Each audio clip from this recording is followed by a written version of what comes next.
En direct de La Réunion, bienvenue à Sur la route avec Marianne Logan.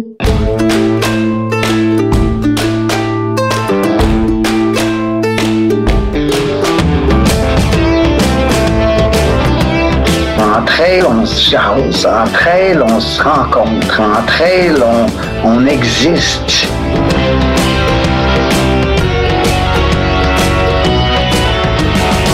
On contrôle pas toujours les situations, mais on peut toujours contrôler notre réaction à la situation.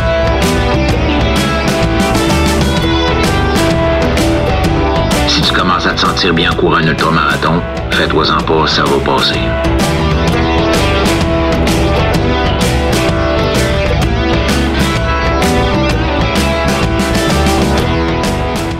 C'est la Minute NAC et aujourd'hui, je te parle de la gamme Boost Énergie conçue pour te donner un coup de fouette rapide pendant tes entraînements ou tes courses.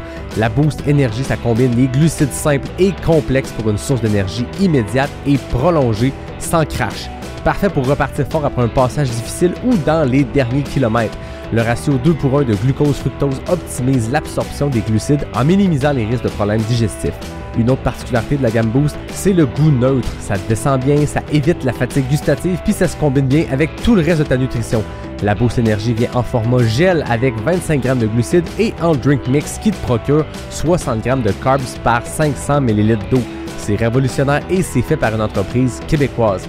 Et comme d'habitude, NAC t'offre 15% avec le code promo pas sorti du bois, PASSORTIDUBOIS sur ta première commande sur le NAC.com. Bon épisode tout le monde!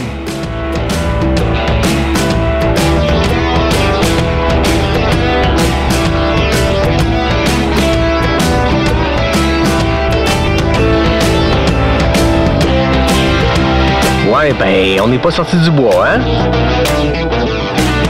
Salut tout le monde, bienvenue à cet épisode numéro 253 de Pas sorti du bois, le retour de Marianne Hogan. Marianne, ça fait depuis l'épisode 240, je crois qu'on n'a pas fait un sur la route. C'est quasiment notre plus long stretch sans en faire. Puis pourtant, c'était il n'y a pas si longtemps. C'était dans le confort du salon chez Thomas Duhamel qu'on s'était jasé. Là, ce serait impossible de faire ça en vrai, sauf si moi aussi j'étais à La Réunion. T'es sur l'île de La Réunion pour la diagonale. Comment ça se passe? Comment ça va? Écoute, ça va. Je m'adapte tranquillement. C'est sûr que c'est une adaptation. Les sentiers ici, là, au niveau technicité, c'est certain que ça va être un challenge, disons. Pour moi. C'est drôle parce que la semaine passée, j'ai enregistré avec Xavier Saint-Cyr qui parlait justement de son UTHC avec Mathieu qui ont partagé cette victoire-là. Puis il me disait que Mathieu lui disait à quel point hey, c'est tough le technique, j'ai perdu l'habitude. Puis bon, quand on vit au Québec et qu'on est ici tout le temps, on perd jamais vraiment cette habitude-là des sentiers techniques. Ou en tout cas, peut-être des fois en mai, quand on reprend les sentiers quand la neige a fondu, il y a une petite adaptation, mais on est toujours là-dedans. Toi, pareil, je veux dire, tu as vécu les sentiers techniques du Québec en masse, tu as bien performé dans les sentiers techniques aussi, mais ça fait longtemps que tu as passé des longs moments au Québec, puis là où tu es dans les derniers temps, je pense que c'est un peu plus roulant. Là, tu tombes à la diagonale, à La Réunion, où c'est ultra technique. Le corps doit réapprendre ça. Ouais, c'est sûr. C'est surtout le corps et le cerveau aussi. Là. Le cerveau, je pense qu'il faut qu'il s'adapte à ce qui se passe. C'est sûr que on a toujours un peu affaire à des sentiers techniques, peu importe où on va dans le monde, on peut en trouver. Mais une préparation pour la Western, c'est sûr que c'est pas la même qu'une préparation pour la Diag, ni une préparation pour l'UTMB. Donc, ça a été une petite adaptation. Puis c'est sûr que là, ces derniers jours, je me dis, il va falloir que je pratique un peu mes descentes techniques ici parce que sinon, ça va me coûter cher. Je pense que la Diag, c'est très, très pentu. Là. Quand ça grimpe, c'est hyper à pic. Ils ont pas fait des petits switchbacks doux pour tranquillement monter. Ils montent direct. Puis je pense que c'est pareil pour les descentes. Ouais, les montées, ça me stresse un peu moins, que j'ai technique en montée, ça me dérange un peu moins, mais les descentes, je me dis, il y a pas beaucoup de kilomètres gratuits, comme j'aime les appeler ici. Ouais, puis tu nous l'as parlé souvent, je pense autant à The Canyons qu'à Western, c'est dans les descentes que tu peux justement reprendre puis gonner un peu, rattraper des places ou reprendre une distance sur les plus proches poursuivantes. Là, dans ce cas-ci, comme tu dis, c'est pas des kilomètres gratuits, c'est pentu, puis on peut pas ouvrir la machine. Là. Non, en fait, il y en a qui peuvent, ça c'est certain, mais moi, c'est un peu moins dans mes cordes. Donc, mais en vrai, je suis contente. Je suis venue exactement pour ça, c'est de me sortir de ma zone de confort, puis élargir un peu mes compétences. Donc, ça fait plaisir de me retrouver là-dedans. C'est juste que oui, pour pour le moment, c'est sûr que c'est un choc pour le système. Puis les sorties de 30 km me prennent beaucoup plus longtemps que prévu, disons. C'est clair, ben avec les courses que tu as faites dans le passé, il est fort à parier que la diagonale va être ta plus longue en termes de peut-être de distance, mais surtout de temps. Ouais, surtout de temps, ouais. C'est plus le temps qui ça va être On est plus déjà, long. ben oui, c'est ça. On est déjà embarqué dans la diagonale, mais la première question, on l'a skippé. Qu'est-ce que tu bois, Marianne? Mais je me suis mise dans le thème. Écoute, je me suis pris une dodo. Juste la bière réunionnaise, là. On est allé avec la bière locale. Dans l'ambiance. La bière locale, ouais, c'est important de supporter local. J'espère.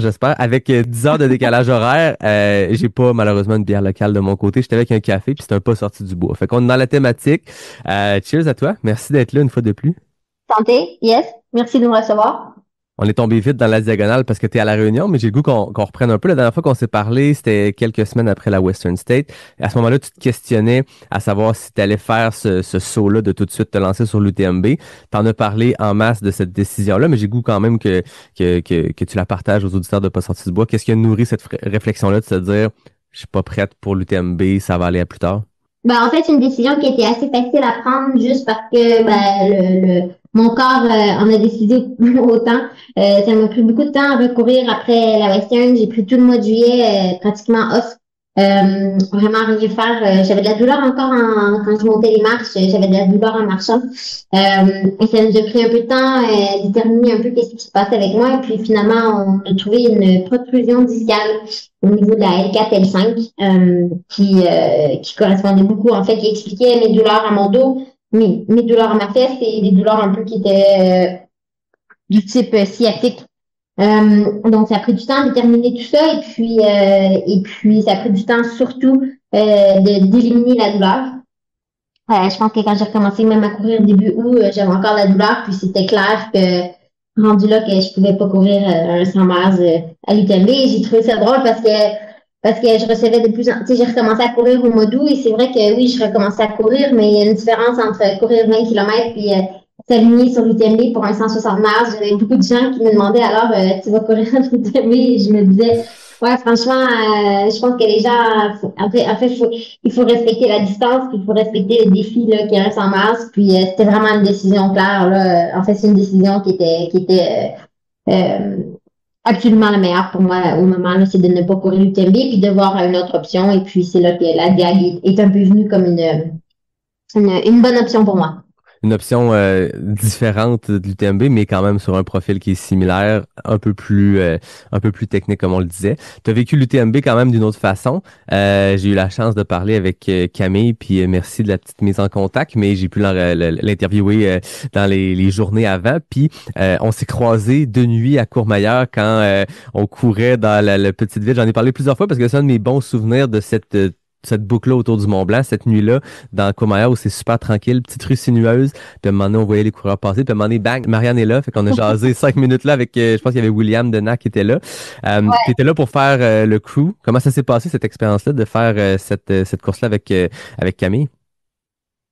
Moi, j'ai adoré, là. C'est sûr que c'est quelque chose que j'adore, c'est de faire la crew pour des gens qui me sont chers, et Camille fait partie de ces gens-là, donc c'est certain que j'ai adoré l'expérience. Et puis en plus, Camille, elle a une super belle course. Et puis en fait, moi, ça me fait vivre tout plein d'émotions. Puis j'étais à fond dans la course, là, même que je me rappelle te parler, puis tout d'un coup de réaliser qu'il fallait que je parte. Et elle venait de passer où elle s'en venait. Et en 2 secondes, en fait, la décision était finie, puis je suis partie. Puis j'ai vraiment vécu en fait une course extraordinaire à suivre Camille autour du Mont-Blanc. Puis ça faisait plaisir à voir. Camille a eu beaucoup de difficultés dans la dernière année, les années avant ça, avec des complications de santé de son côté. Et donc, ça fait vraiment plaisir de pouvoir la voir en fait au sommet de sa forme, puis en fait au devant d'une course comme l'UTMB. Puis je trouve ça intéressant aussi. Je pense que en tant que coureur, il y a beaucoup à gagner de suivre une course comme ça de l'extérieur. Je pense que des fois, quand on est en tant que coureur, puis on est dans la course, t'as l'impression que en fait, tout est super important, mais je trouve ça super bien. En fait, je trouve ça beau de voir quand tu suis une course comme l'UTMB, tu vois, par exemple, en fait, les gens qui sont peut-être premiers à Contamine, c'est pas du tout les gens qui sont premiers à chanter et à Truand et à Vallorcine et ainsi de suite. Et je pense que c'est une expérience qui peut être très bénéfique, en fait, pour chaque coureur qui veut essayer de comprendre, en fait, quelle est la meilleure stratégie pour une course. Et c'est certain pour moi, ça peut m'aider aussi pour le futur, là, d'essayer de comprendre la gestion de course plus de l'extérieur comme ça. Mais en premier, c'est sûr que ça a été trop cool de suivre Cam, puis de voir la journée qu'elle a eue, puis de la voir sincèrement sourire du début à la fin, quoi. Ça change de votre expérience que vous avez vécue ensemble à la Hard Rock. On en avait déjà parlé, mais elle avait encore là fait une excellente performance, mais ça avait été, je pense, très difficile comme journée parce que, pour plein de raisons, dont le fait que la Hard Rock est difficile, mais de l'extérieur, c'est ce qu'on semble avoir vu de Camille sur cette performance-là. Ça a l'air de s'être passé comme elle voulait. Puis comme tu le disais, de faire le crew, faire le pacer, faire du bénévolat dans une course, on apprend aussi comme coureur, puis des fois dans des saisons trop chargées où on veut tout faire, de laisser faire un dossard, puis plutôt aller bénévoler ou aider un ami, ou tu sais, on grandit comme coureur aussi à le faire parce qu'on voit ce qui marche pour d'autres, puis on peut le tester sur nous, puis on peut voir des nouvelles affaires qu'on n'a jamais vues, qu'on n'a jamais essayé. Toi, de ce que tu as vécu à l'UTMB cette année avec Camille, qu'est-ce que tu retires, puis tu vas tenter d'appliquer à ta propre course à la Diag? En fait, moi, ce que je trouve beau, c'est que souvent, quand c'est notre propre course, on a tendance à retirer plus de négatifs que de positifs. Et puis là, en fait, ce qui a été cool, c'est que pour moi, j'ai vécu la course seulement en voyant le positif de la course de Camille. Puis, je pense que c'est quelque chose que je veux vraiment essayer d'amener de mon côté pour la Diag. Mais c'est aussi, en fait, une leçon primordiale qui devrait être de base là, pour chaque summer, c'est que c'est long en summer, puis beaucoup de choses peuvent se passer. Donc, le premier 10 km, t'as pas besoin d'être en avant, t'as pas besoin d'être la première. Puis, je pense que Camille a très bien démontré ça. Puis, elle me démontre toujours ça, mais c'est sûr que de le voir de face, c'est sûr que c'est une belle expérience et une belle leçon.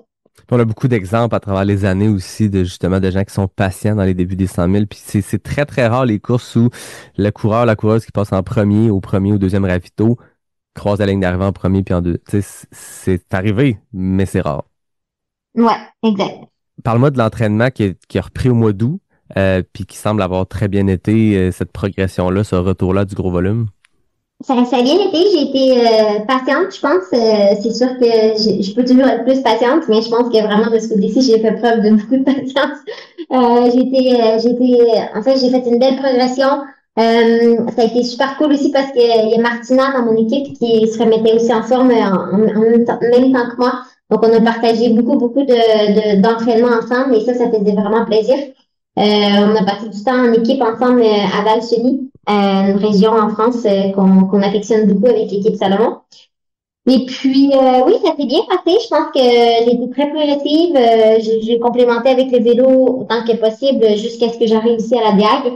Je t'avouerai que la semaine de l'Ultra Spirit, ça a été une semaine un peu plus haut en volume et ça s'est suivi par un gros voyage. Parce que j'ai dû prendre le train pour aller à Paris et ensuite j'ai dû passer des heures dans un avion et puis être assise longuement. C'est sûr que c'est pas très très bon pour mes douleurs au dos. Donc, quand je suis arrivée ici à Lille, ça m'a inquiété un peu parce qu'il y a des vieilles douleurs qui sont ressorties. Mais je pense que mes réflexes sont mieux qu'ils étaient et puis j'ai essayé de relaxer pour faire en sorte que les douleurs ne s'enflamment pas comme ils sont partis là dans tous les sens début juin. Fait que je pense que je me suis bien ajustée à ce niveau-là, mais c'est certain que on s'entend qu'une protrusion discale, ça ne disparaît pas du jour au lendemain. Puis, je pense que c'est une condition avec laquelle je vais devoir travailler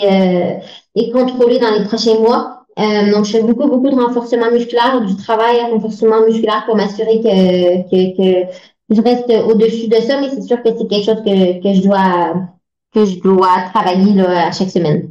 Tu parlais de Martina qui est en reprise aussi en même temps que toi. Elle a très bien fait au championnat du monde la semaine passée. Je tenais à le mentionner. Ouais. Tu parlais de l'Ultra Spirit, puis j'ai le goût qu'on en jase parce que c'est un événement qui est organisé par François Den, mais c'est particulier comme événement. Parle-nous du concept, de comment ça fonctionne, cet ultra-là. Ouais, c'est vraiment cool parce que c'est une course en fait, mais qui n'est pas vraiment une course, c'est dur à décrire, mais c'est plus un événement sportif, disons. C'est une course qui est aussi à chaque fin de journée, on a toujours des épreuves. Donc on fait une course et à chaque ravitaillement qu'on fait ou pas à chaque, mais à chaque deuxième ravitaillement, par exemple, il y a une activité aussi qui se fait et qui donne l'opportunité aux équipes d'aller ramasser des points. Et donc, c'est un événement trail, mais c'est aussi un événement sportif et intellectuel parce qu'il y a certaines questions, il y a certaines activités, c'est des questions. Puis c'est vraiment un événement qui est super le fun parce qu'on passe un week-end en bivouac au sommet du Cormet de Roseland dans le Beaufortin qui est magnifique. Et puis cette année, on a eu la chance d'avoir de la super belle température. Et puis on a mis en place une équipe qui pour moi valait pour énormément beaucoup parce que j'ai pu inviter Olivier Gagnon, qui était mon partenaire d'entraînement premier quand j'étais au Québec, et puis Camille, qui est ma partenaire première d'entraînement quand je suis en France. Donc, je trouvais que c'est vraiment le fun de ramasser ces deux personnes-là ensemble qui, évidemment, s'entendent très bien. Puis, on a fait une belle équipe. C'est sûr que en fait, c'était cool la dynamique parce que Camille se remettait du camping, moi je me mettais en forme pour la diag et puis Oli, c'est sûr que c'est sûr qu'on le sortait de sa zone de confort avec des distances beaucoup plus longues que ce à quoi il était habitué ces derniers temps. Le samedi, on a couru 55 km et 4000 mètres de D+, donc c'est sûr que c'était assez costaud. Mais c'est cool parce que il a super bien réagi, puis en fait il était super en forme, puis on a vraiment du fun tout au long du week-end, puis ouais, c'est cool, c'était vraiment un bel événement, puis je pense que c'est une belle façon pour moi de faire une grosse fin de semaine sans trop m'en rendre compte en vue de la diag, c'est sûr. En mode plaisir. En mode plaisir, ouais, toujours en mode plaisir. Et une question très importante que j'ai pour toi, j'ai pas capté, c'était quoi le nom de votre équipe? je sais pas, je me rappelle plus. Faudrait que tu me le rappelles. L'histoire qui est super drôle, c'est que Camille a donné le nom de notre équipe sans trop savoir qu'est-ce que ça voulait dire ou sans trop savoir, en fait, la difficulté en fait, le mot en tant que tel. Donc, on s'appelait l'équipe Tabarnak. Et puis, pour moi, il a fallu que j'explique à Camille que c'est pas vraiment un mot que je me voyais utiliser au quotidien ou que j'utilisais au quotidien. Et même que je me sentais à l'aise de dire haut et fort. Donc, je m'excuse pour les auditeurs à l'utiliser. Mais bon, en vrai, dans un contexte français, c'était pas si grave que ça. Puis ça a été drôle parce qu'à chaque fois qu'on le disait, en fait, ça me faisait réagir. Mais c'est vrai que les Français, je pense pas qu'ils réalisent...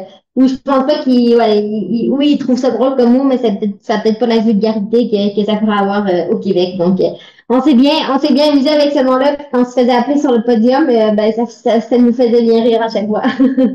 C'est malade.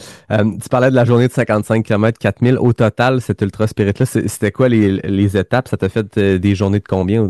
La 55, c'était la plus longue, mais au total, je pense que c'est 120 ou 125 km et proche de 9000 mètres de D+. Donc, le vendredi, le samedi et le dimanche, c'est un peu plus court, mais parce qu'il faut se rendre et après, il faut partir le dimanche soir. Mais c'est quand même un bon week-end choc avec un bon ratio. Puis, à noter que le 55 km avec 4000 était assez technique. Donc, vraiment une bonne mise en bouche pour ce qui m'attendait à la diag. Mais c'est beau, c'est fun parce qu'on a parcouru beaucoup de sentiers qui étaient autour du sentier de l'UTMB, mais qui sont beaucoup plus jolis.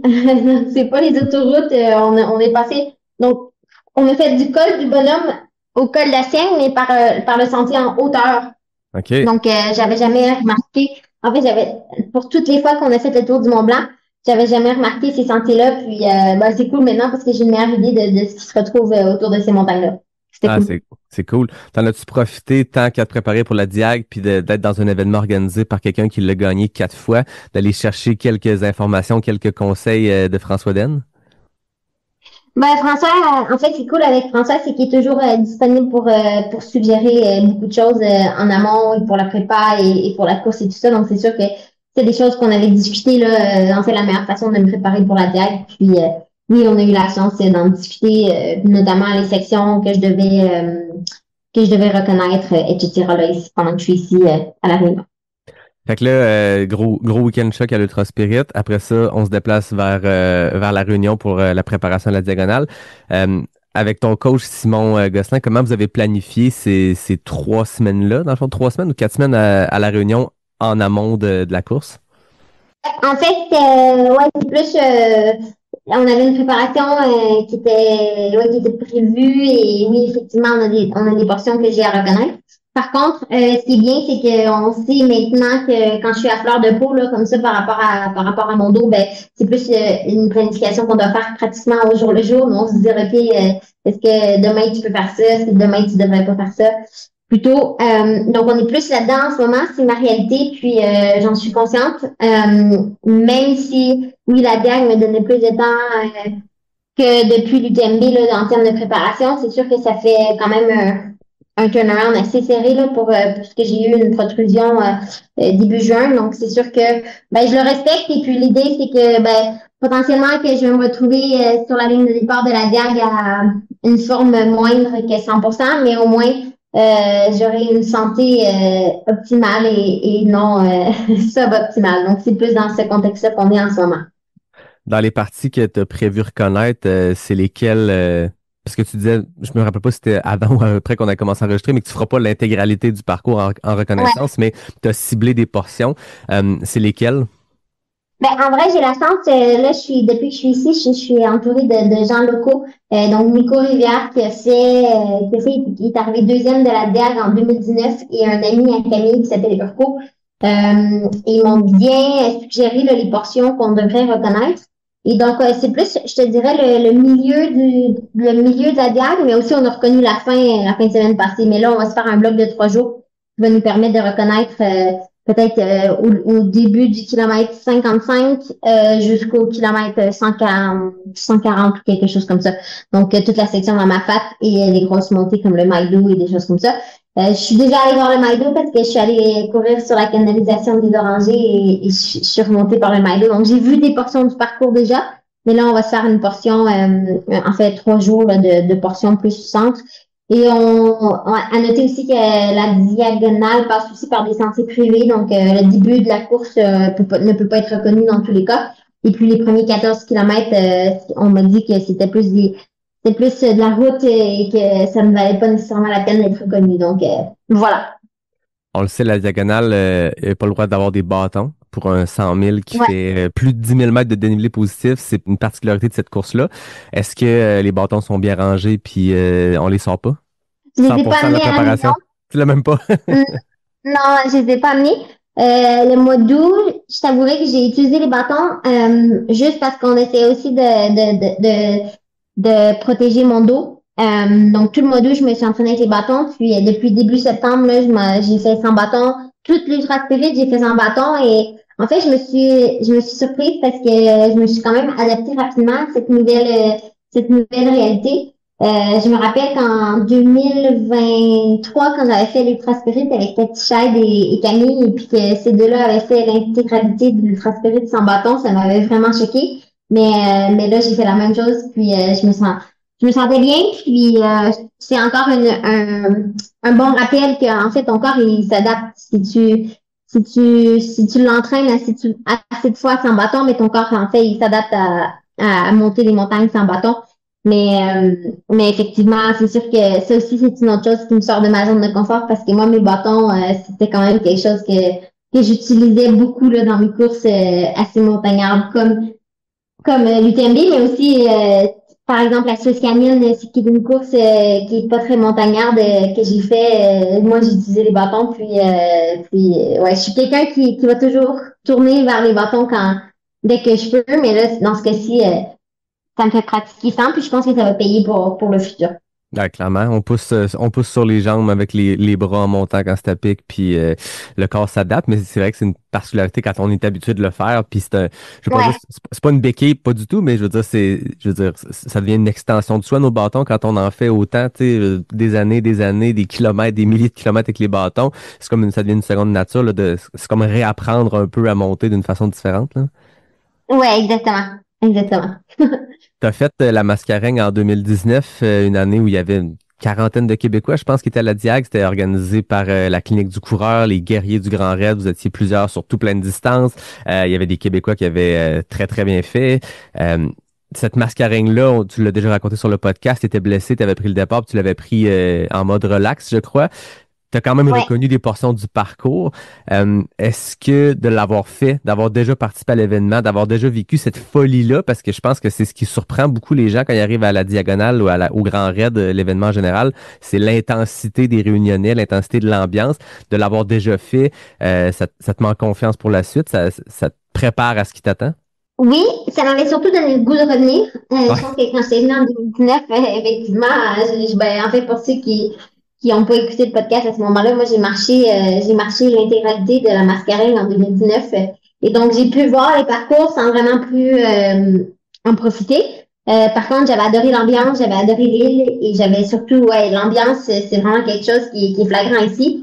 Ce qui est différent peut-être des autres endroits dans le monde, ce qui est cool à la Réunion, c'est que, en fait, tout le monde, en fait, l'île vit pour la Diagonale des Fous dans le temps, dans le mois d'octobre. Je t'ai dit avant de rentrer en monde que j'ai jamais vu une place avec autant de coureurs sur un parcours comme j'ai vu ce week-end.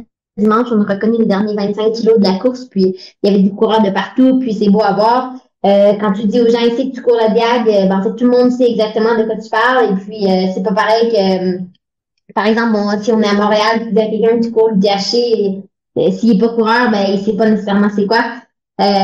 Ou j'ai dit le DHC, mais le QMT, ou peu importe c'est quoi la course au Québec. Mon point, c'est que ici, vraiment, que tu cours ou tu cours pas, tu sais ce qui est la diag et tu sens que, ben, la fébrilité puis l'excitation pour la course est vraiment présente. Puis ça, c'est cool.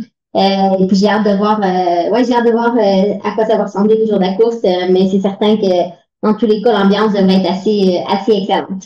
Mais la course est diffusée sur la télé locale. Tu sais, ça dépasse les frontières de ceux qui font du sport, qui savent ce que c'est. Comme tu dis, coureur de route, tu parles du THC, QMT, il sait ce que c'est au Québec parce qu'il connaît des gens, mais tu parles à ton collègue qui court pas. Nos grandes courses qu'ils connaissent pas. Là-bas, le monde vive pour cette course-là. Puis c'est comme leurs Jeux olympiques une fois par année qui revient. Puis ça a l'air complètement fou l'ambiance. Hein. Ouais, c'est ça. Il y a vraiment une différence. C'est que ici, tout le monde, tu sais, la fin de semaine à diag, tout le monde est focus diag. Que tu la fasses ou que tu la fasses pas, que tu sois coureur ou pas coureur, je pense que tu vis au rythme de la diag quand même, là. Puis cette course-là est complexe, je pense, aussi pour les crews, pour le suivi. C'est quoi ton plan de match pour le jour de la course? As-tu une équipe qui te suit?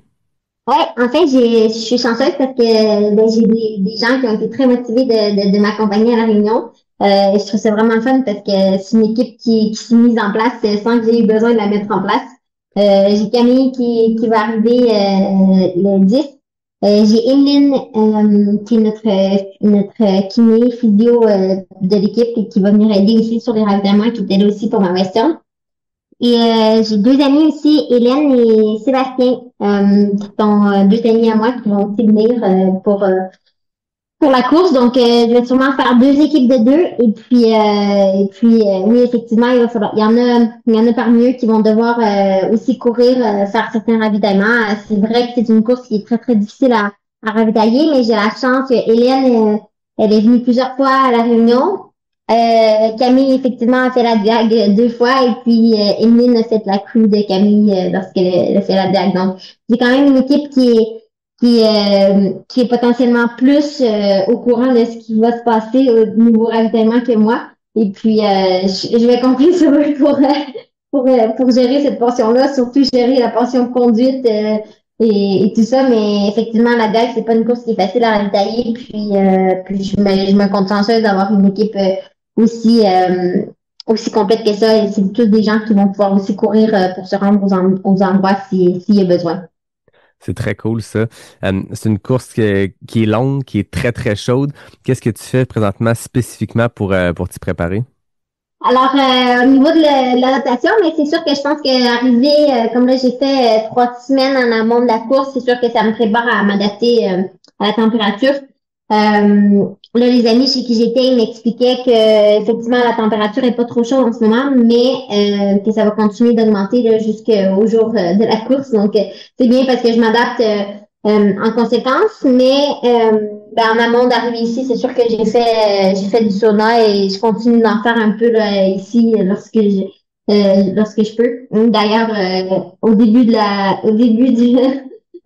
cet épisode, j'avais la face beaucoup plus rouge que j'ai en ce moment parce que je sortais d'une séance de sauna. Donc, C'est la preuve que oui, je fais mon travail pour m'adapter à la chaleur. On voit la teinte de rouge tranquillement descendre, c'est parfait. Tranquillement descendre, ouais. C'est devenu ta tradition de faire du sauna, ça fait partie de ta préparation. Tu t'en parlais, tu le faisais pour la Western, pour l'acclimatation, tu le poursuis ici. Ça fait partie de ton processus? Ouais, ça fait partie du processus. Puis honnêtement, processus ou pas, le sauna, c'est quand même quelque chose que j'apprécie. Je trouve ça fun parce que je vais là-dedans. Puis en fait, je fais pas grand-chose pendant X nombre de temps. Puis c'est un peu un moment méditatif. Ça ressemble un peu à du yoga pour moi. Ou en fait, j'aime ça. Donc, je sais pas à quel point ça aide, mais mentalement, c'est sûr que ça nuit pas. Puis je le fais aussi par plaisir et ouais, j'aime ça. C'est cool. Hey Marianne, on va se prendre une pause pour un message important, puis on continue ça de l'autre côté. Le Québec Mégatrail est de retour en 2026 pour une 14e édition, puis aujourd'hui, j'ai le goût de te parler de sécurité et d'équipe médicale. Je le sais, c'est pas le sujet le plus sexy, mais je t'ai déjà parlé de la beauté des paysages. Fait que parlons sécurité, parce que quand tu te lances sur un défi de trail, c'est sécurisant de savoir que si t'arrive quelque chose, tu resteras pas pogné dans le fond du bois à attendre toute la journée. Au QMT, le niveau de sécurité pour les coureurs est parmi les meilleurs au monde. Le QMT a toujours mis un accent particulier sur son équipe médicale, puis c'est pas pour rien qu'ils sont devenus une référence mondiale en la matière. Leurs médics font pas juste attendre des ravitaux, ils parcourent les sentiers avec les coureurs puis sont formés pour gérer à peu près toutes les situations possibles. Puis ça, c'est sécurisant, on peut partir l'esprit tranquille sur nos défis de fou. Pas pire, hein? Il reste quelques dossards pour l'année prochaine, fait que niaise pas, ultratrailcanada.com. Je vous parle du Crew Run Club depuis quelques épisodes, le centre d'entraînement spécialisé en course à pied qui est situé à Québec. On le sait tous, courir c'est naturel, mais ça veut pas dire que ton corps bouge toujours de la bonne façon.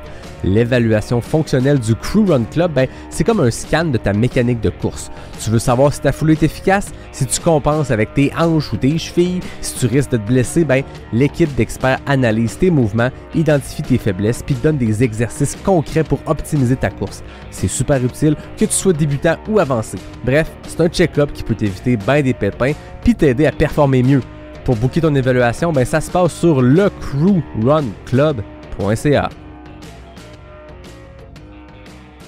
On dit souvent que Western State et UTMB dans la même saison, c'est un turnaround qui est difficile parce que c'est deux courses très différentes en profil, sont quand même proches. Il y a 7 semaines entre les deux, c'est peu de temps pour récupérer. C'est des contextes complètement différents aussi. Une très chaude et roulante, l'autre plutôt au climat alpin, mais qui peut être changeant. Est-ce que Western State est diagonal, même s'ils ont des profils différents? Il y a l'aspect chaleur, il y a l'aspect, la nutrition en contexte de grosse chaleur, c'est différent aussi de les faire dans la même saison, d'apprendre de une puis de l'appliquer à l'autre. C'est un turnaround qui a plus de sens, tu penses? Moi, je trouve que le turnaround fait plus de sens dans le sens que t'as l'option de bien récupérer après le summer à la Western. Je pense que si tu veux faire la Western et l'UTMB, le turnaround de récupération est pas énorme, mais c'est sûr que tu prends le risque de te taxer à long terme. Tandis que si tu prépares la Western et la Diag, tu as vraiment l'option de, comme moi j'ai pris 3 semaines complètement off, j'ai rien fait du tout. Et puis tu vois, là, je recommence à me sentir de plus en plus en forme. Donc, tu as quand même le temps de prendre du temps off, de rebâtir. Donc, je pense que c'est vraiment ça la nuance là, entre les deux doublés, si on veut. Je pense qu'effectivement, oui, l'adaptation, comme tu dis, il y a une similitude. Par contre, si je refaisais pas une adaptation à la chaleur, tu la perds vite, là, l'adaptation à la chaleur. Donc, je dirais pas que ça t'aide nécessairement. C'est juste que t'es un peu dans les mêmes cordes. Mais non, je pense que c'est quand même très différent, juste parce que, comme on disait en début d'épisode, les parcours ici sont tellement techniques que ça n'a rien à voir avec la Western. Je pense que ton cerveau, je peux même pas t'expliquer, là, je suis allée faire 30 kilos, ça m'a pris 6 heures, alors qu'à la Western, je peux en faire 60, 70 en 6 heures. Là. C'est vraiment pas la même game, puis c'est une adaptation complètement différente. Il y en a qui vivent l'adaptation beaucoup plus facilement. Moi, c'est certain que je suis un peu handicapée à ce côté-là avec mon pied pingouin, mais petit à petit, mon cerveau s'adapte, puis je pense que je vais être en mesure de m'être adaptée d'ici la course, mais c'est important pour moi de venir d'avance pour venir adapter. Je pense que c'est vraiment ça la différence clé là, entre les deux. Je parle de la durée de la course qui est plus longue nécessairement.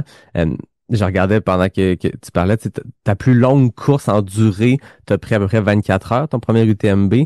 Là, tu le sais que tu pars pour plus que ça, parce que si tu fais le même chrono le diagonale, tu as un record du parcours de tous les temps. C'est une course qui prend plus de temps. Est-ce que dans ta préparation, est-ce que c'est un facteur que tu considères, tu sais, la sleep deprivation, le manque de sommeil va nécessairement être plus grand, c'est une plus longue journée au boulot. Est-ce que ça fait partie des réflexions de la préparation? Non, pas pour moi. Je pense que ce qui fait partie plus de la réflexion, c'est peut-être plus du travail musculaire et vraiment de s'habituer au type de parcours. Mais je pense que bon, le sleep deprivation, pour moi, c'est pas nécessairement quelque chose qu'on devrait pratiquer. Je pense que on devrait justement pas le pratiquer puis arriver plus reposé le jour de la course. Et puis le jour de la course, s'adapter quand on va manquer un peu de sommeil. Mais non, c'est pas quelque chose qui...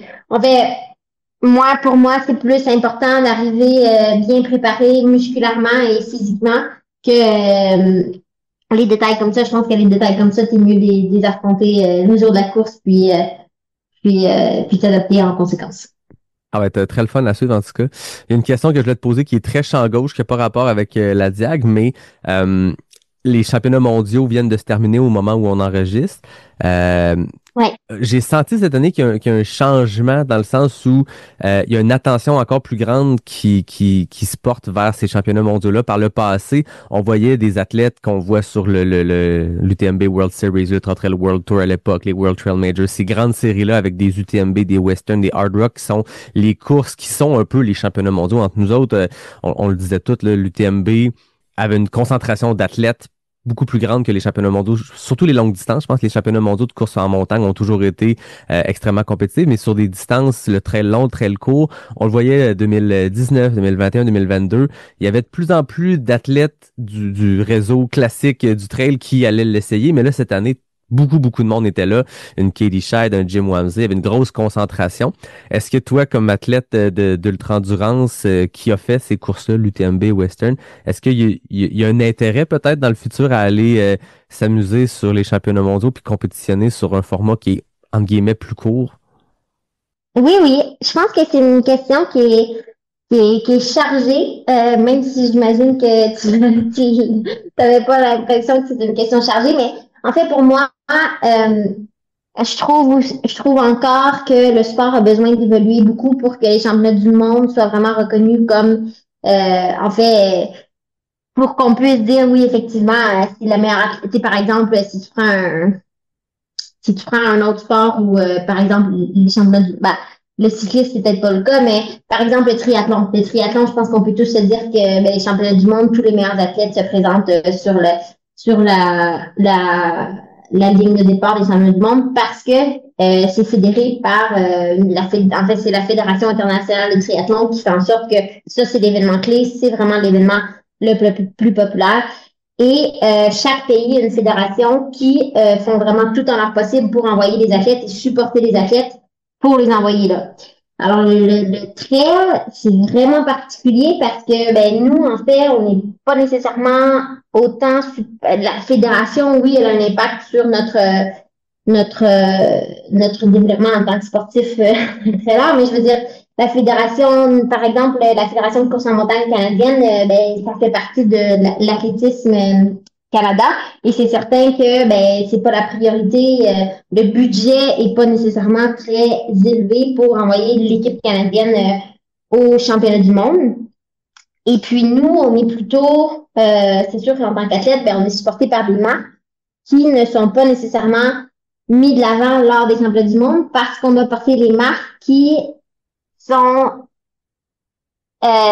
données par la fédération. Donc, chaque fédération, par exemple, l'équipe américaine avait Nike, l'équipe canadienne avait Nike aussi, je pense. J'ai pas remarqué, mais ouais, effectivement, tu vois que tout le monde a le même maillot, tout le monde a le même équipement, sauf les choses d'un pied, là.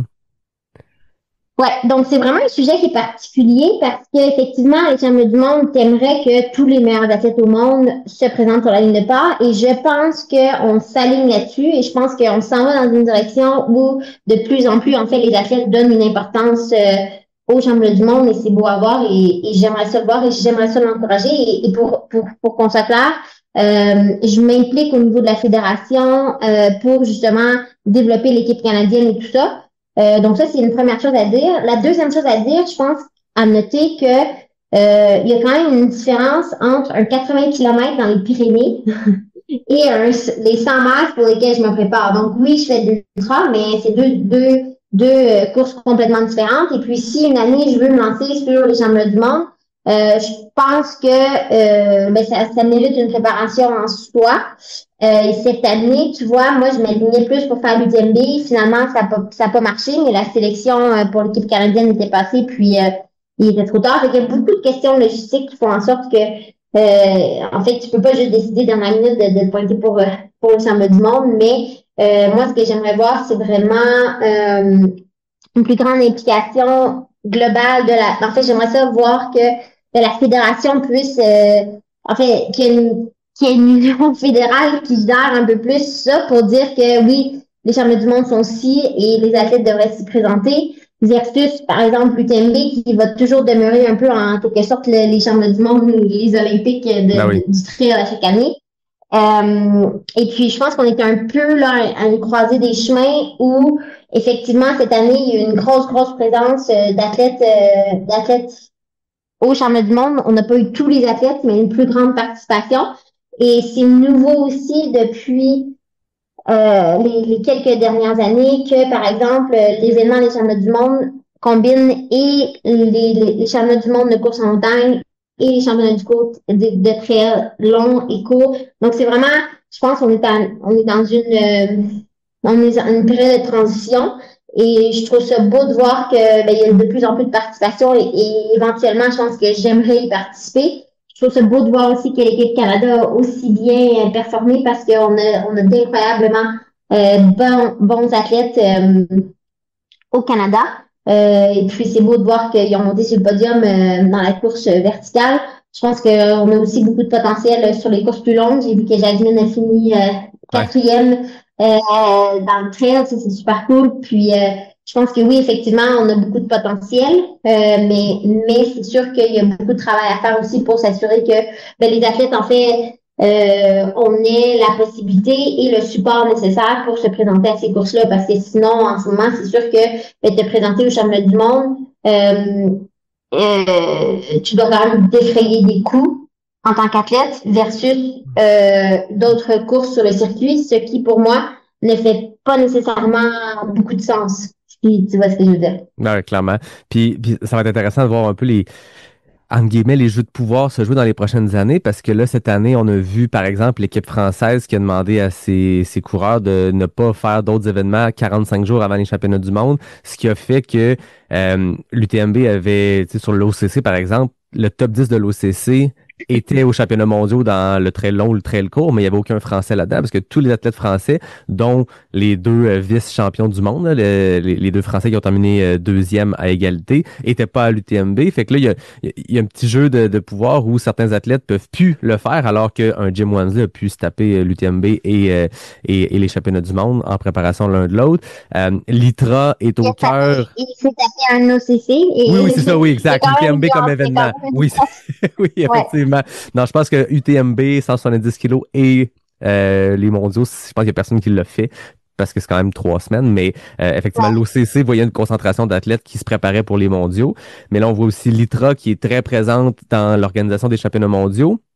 En parallèle, on sait que l'UTMB a parti son propre index, il y a une petite confrontation entre l'UTMB, l'ITRA et tout. Les événements sont proches l'un de l'autre, souvent les mondiaux, comme là, c'était à 3 semaines. Ça va être intéressant de voir tout ça se placer parce que je pense qu'il y a une volonté dans notre sport de le fédérer, comme tu le dis, puis de pas se cannibaliser non plus dans le sens où les athlètes qui ont ce qu'il faut pour être champion du monde, puis si on veut vraiment que le ou la championne du monde soit reconnue comme telle, ben, à 3 semaines de l'autre événement qui est carrément les championnats du monde de facto. Tu sais, en ce moment, mettons une Rootcroft, là.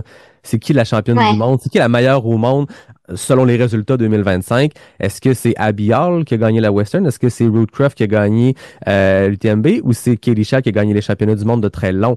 Ben, les trois ne se sont pas battus l'une contre l'autre dans le même événement ensemble pour savoir qui cette année est vraiment la championne du monde. Ben, Est-ce que l'objectif est de pouvoir vraiment l'identifier avec les championnats du monde, permettre de couronner? Ben, il n'y a pas le format 100 000, c'est proche du TMB. Fait que, tu sais, c'est plein de choses qui, en ce moment, c'est des pièces de casse-tête qui sont pas encore pris leur place définitive, j'ai l'impression.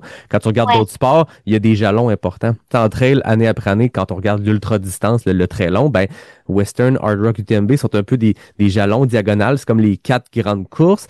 Laquelle est les championnats du monde? Il y en a pas, mais là, tu as le 5e élément qui arrive, qui est les championnats du monde. Fait que tout n'est pas encore placé, j'ai l'impression. Ouais. Tout n'est pas encore placé, puis ça va être compliqué parce que justement, il n'y a pas une fédération qui gère toutes les courses que tu as mentionnées. Et non seulement ça, mais ils ne se communiquent pas nécessairement au niveau des dates. Donc, effectivement, je pense que un des plus gros problèmes que j'avais à des championnats du monde cette année, c'était effectivement qu'il était 3 semaines après l'UTMB. Alors que moi, je voulais faire l'UTMB, donc 3 semaines après, je me disais non, ça ne marche pas du tout pour moi. Et je trouve ça dommage parce que je trouve qu'effectivement, potentiellement, que les championnats du monde pourraient être considérés un peu plus comme les championnats du monde s'ils étaient à une date assez éloignée des courses que tu as mentionnées, puisqu'on pourrait se retrouver avec tous les athlètes présents sur la ligne de départ qui pourraient potentiellement être qualifiés de champions du monde. Donc, je pense que petit à petit, je pense qu'on s'enligne là-dessus, si je me rappelle bien, en 2027, parce que maintenant, les championnats du monde, c'est à chaque 2 ans. Donc, en 2027, ça va être en octobre. Okay. Donc, et je sais pas, là, je suis pas certaine, je me rappelle plus si tu as la chance, si tu as un ordi, puis tu veux le googler pendant check à l'instant. Mais je pense que c'est en octobre, et je pense que dans ce cas-là, ça ferait un peu plus de sens, parce qu'effectivement, l'athlète qui court la Western pourrait s'y présenter, l'athlète qui court à droite pourrait s'y présenter, l'UTMB aussi. Donc ça, je trouve ça cool, mais n'empêche que effectivement cette année, les championnats du monde ont quand même pris un degré d'ampleur. Moi, j'ai été surprise de voir, en fait, la liste de participantes à l'UTMB, je l'ai trouvée beaucoup moins grande.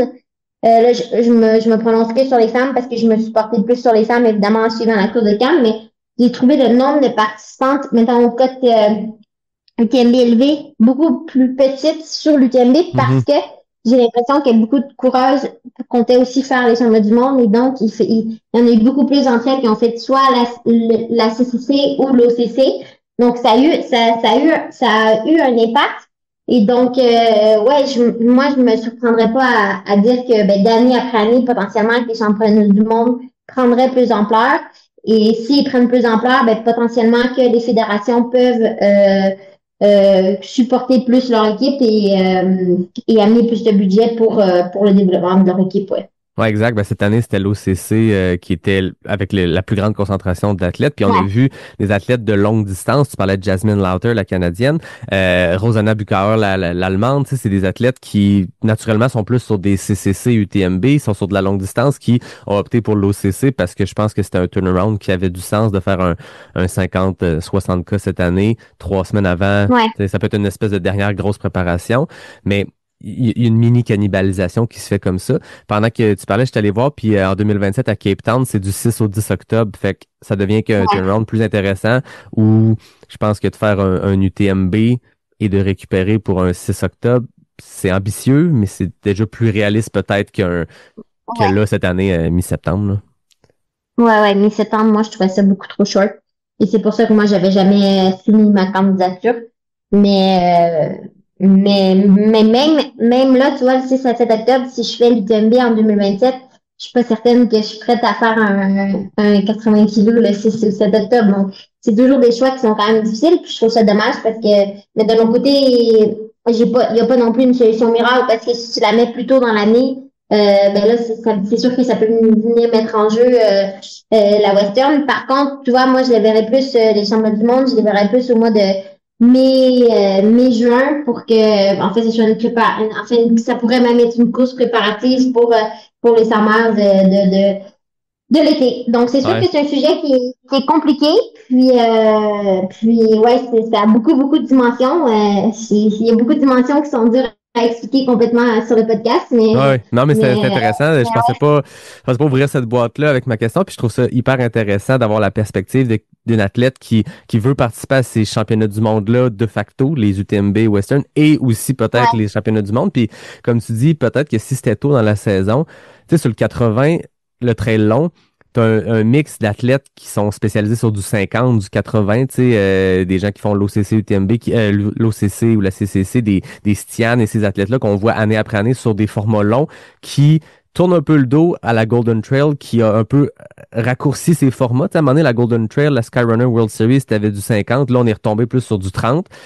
Puis les UTMB et tout. Fait que ces athlètes-là peuvent s'entraîner sur le trail long puis compétitionner. Puis des athlètes de 100 miles, de 100 kilos comme Jim Wamsley et Katie Scheidt qui ont remporté cette année. C'est des gens qu'on voit sur du format long. Mais de faire un 80 en mai, c'est souvent ce qu'on va voir des athlètes faire avec une course préparative avant Western UTMB. Fait que tu aurais tout le monde concentré et qui physiquement, ça a du sens de le faire de cette façon-là. Jim Wamsley, s'il n'avait pas été blessé cette année, s'il avait fait la Western et peut-être même l'UTMB, on l'aurait-tu vu faire un 80 puis gagner puis être champion du monde?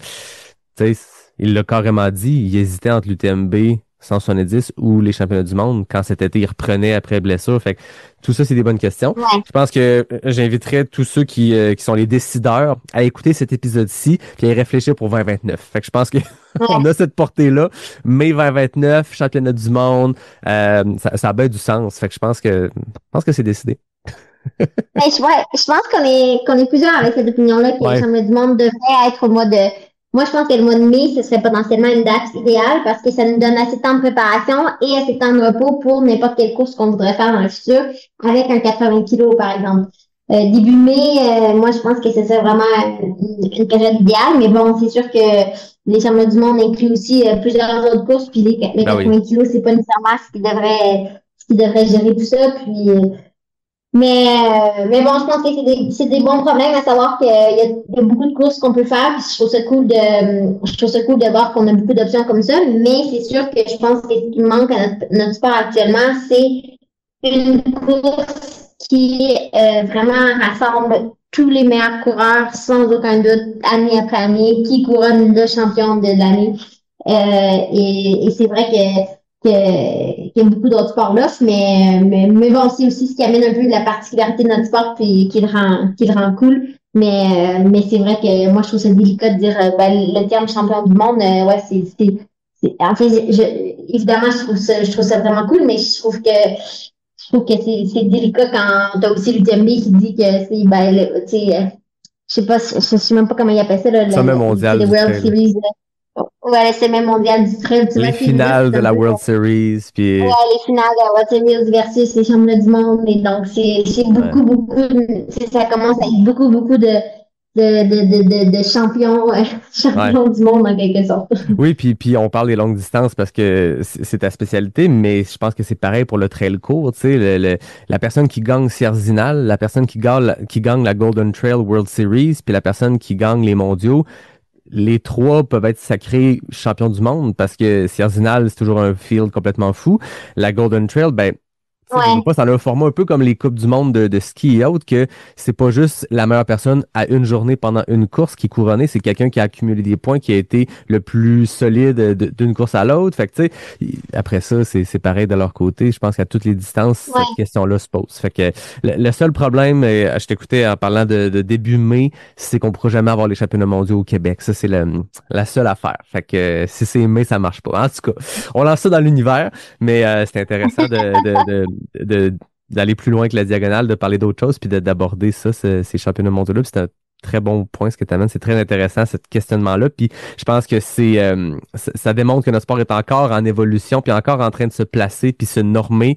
Puis le trail demeure une bébite particulière parce que dans des sports plus courts en effort, c'est possible d'en faire plusieurs, mais là, même si demain matin, ils sont en mai, puis même si ils font on veut du trail long, du trail long, tu sais, on ajoute une nouvelle épreuve, puis c'est un 140 km aux championnats mondiaux. Encore là, la question va se poser parce qu'on peut pas demander à des athlètes de faire 500 000 dans une année. Il y en a qui le font, mais c'est très rare. Fait que ça devient complexe et tout ça. Fait que c'est un bon casse-tête, mais c'est intéressant de voir les choses se placer. Ouais. Effectivement. Merci beaucoup. Et puis, moi, je parlais beaucoup des athlètes ultra, mais j'allais dire que c'est la même chose pour le trail court. Par exemple, les athlètes qui gagnent la Golden Trail Series, ou qui sont dans le top 10 de la Golden Trail n'étaient pas nécessairement au départ des championnats du monde. C'est vrai.